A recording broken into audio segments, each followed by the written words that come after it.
Boa noite. Está começando mais um Espiritismo para Todos. Um programa, uma série, de pequenos vídeos, mas que tem como objetivo trazer o Espiritismo de forma clara, simples e direta, de fácil entendimento, para qualquer um que possa se interessar. Bem, eu me chamo Monique Góes, eu sou do Núcleo Espírita Leão Denis, aqui do Rio de Janeiro, e hoje eu tenho a incumbência de trazer para nossa breve conversa, uma breve pincelada, explicação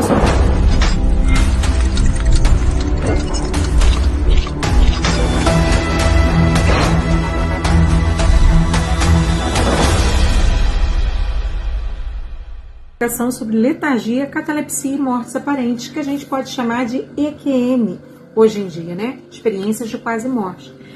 E essas questões estão no Livro dos Espíritos, 422 a 424.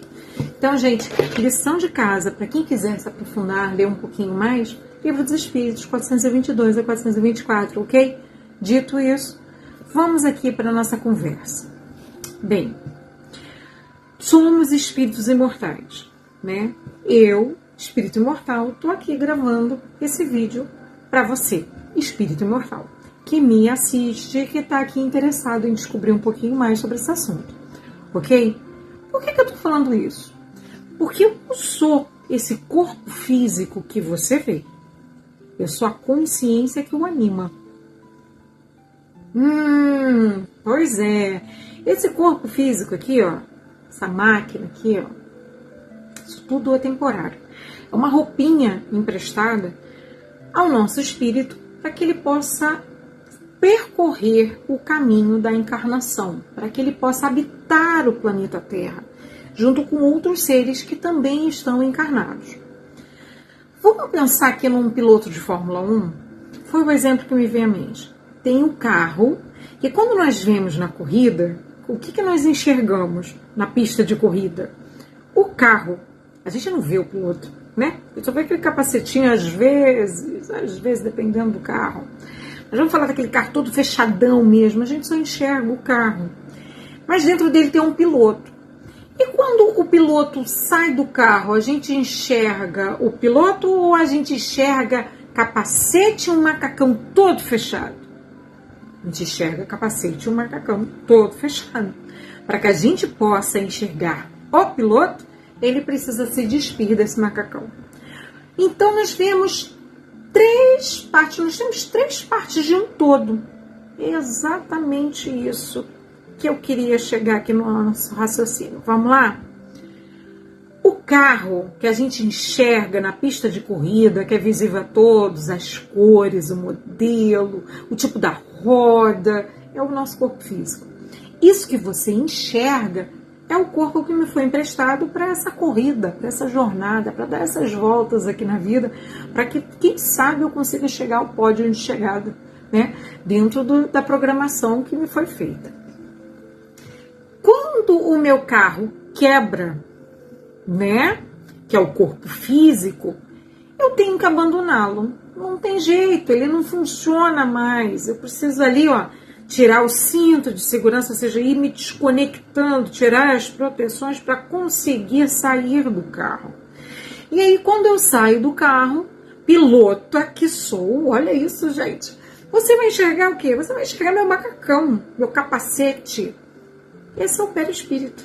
Quando nós largamos o corpo físico, enxergam o nosso perispírito. Isso, claro, quem tem mediunidade, de evidência, quem estiver encarnado, quem estiver desencarnado, estiver na mesma sintonia, vai enxergar o meu perispírito.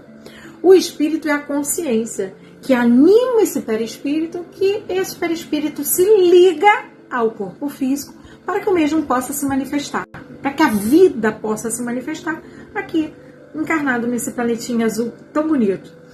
Por que eu disse isso? Porque é aí que não entra os efeitos de letargia, catalepsia e EQM.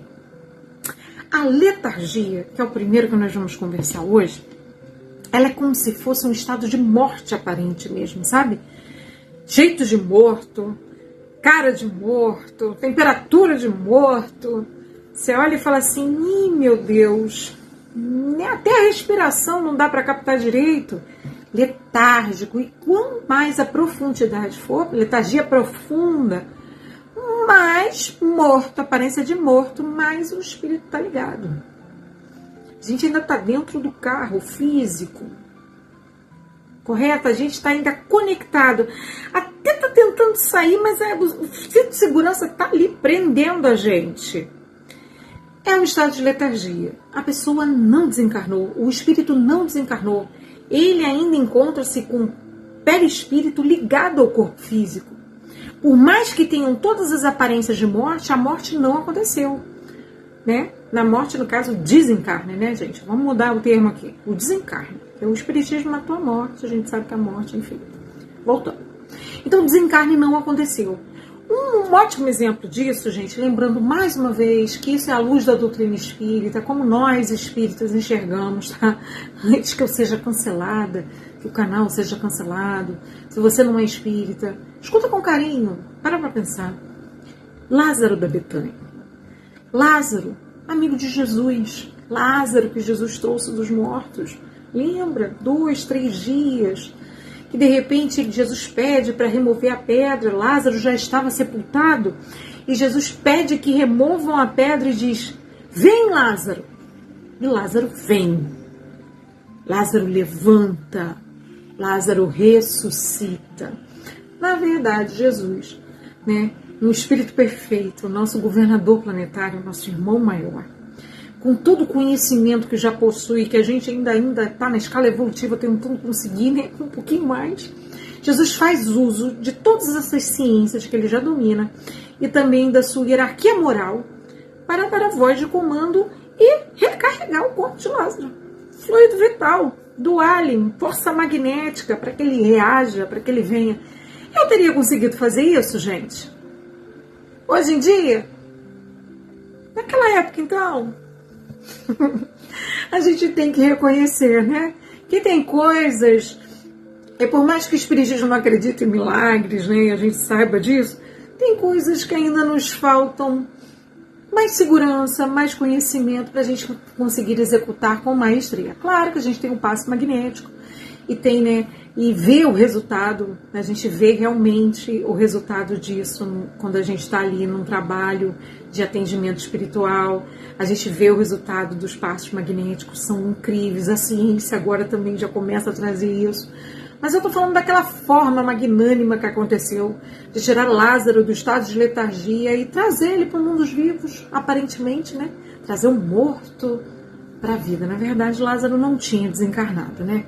Ele ainda estava ligado ao corpo físico, esperando ali aquela reativação, aquela carga, né? Aquele recarregar, porque a nossa máquina, o nosso carro de corrida, ele tem combustível. E quando o combustível começa a acabar, é igual o carro físico, o nosso carro mesmo. Teu carro anda sem combustível, o meu não funciona não. Pane seca, tem multa, enfim. Vamos mudar de assunto? Mas é justamente sobre isso, tá? Esse é o estado de letargia, quando realmente morreu. Aí nós entramos na catalepsia. Catalepsia, ela não precisa necessariamente ser total. Ela pode ser parcial. Ela apresenta um estado de rigidez, mas ela é mais fácil de identificar os sinais vitais, né? Hoje em dia a ciência já não enterra mais ninguém, né, numa crise de catalepsia.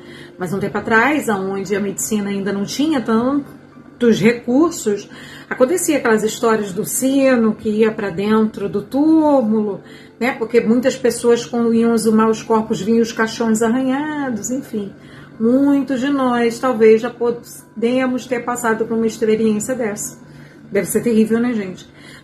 Tem uma médium no meio espírita que eu gosto muito, Dona Ivone do Amaral Pereira, médium carioca.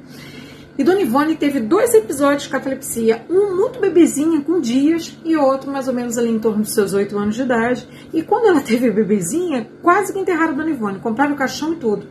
Porque foi depois de uma crise de tosse, de repente a criança entrou num estado de rigidez, né? Porque a catalepsia tem isso.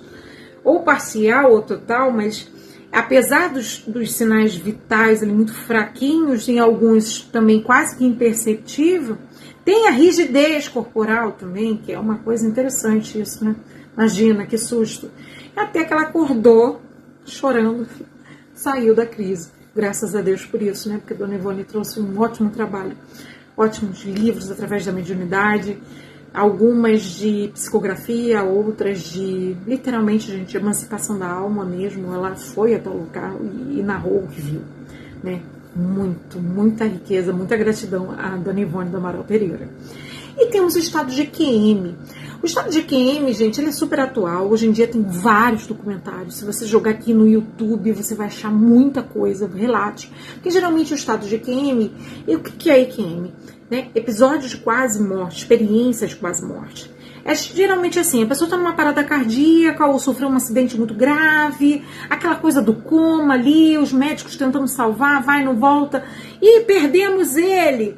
E de repente reanima, volta. E quando esse cidadão volta, essa cidadã volta, narra o que aconteceu, viu a reanimação, conta aonde esteve, às vezes com quem esteve, com uma riqueza de detalhes, uma grandiosidade tão grande que fica impossível a gente não reconhecer que a vida, ela se vai muito além desse plano físico.